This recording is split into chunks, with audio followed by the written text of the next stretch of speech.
நான் தான் உங்களோட ஃபீரா சாப்பிடுறேன். நீ விக்கிற இட்லி சாப்பிடுறியா? கருவேப்பிலையா?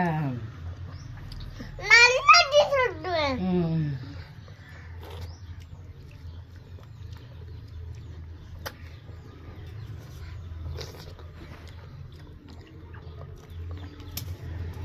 செபில எப்போ போறோம் சொல்லக்கூடாது, சரியா?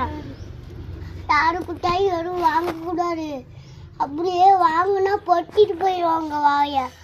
அப்போ மூச்சு விடாம சாக்குக்குள்ள அப்படியே போட்டுட்டு ஏதோ வச்சுட்டு உடம்புலாம் கெட்டு போயிட்டு வச்சுட்டு உடம்புலாம் மறைஞ்சு வச்சுட்டு அதுக்கப்புறம் வெட்டி சாப்பிட்டு சாப்பிடு. அண்ணன் தான் வேகமாக சாப்பிடும். இட்லி அப்படியே இருக்கு.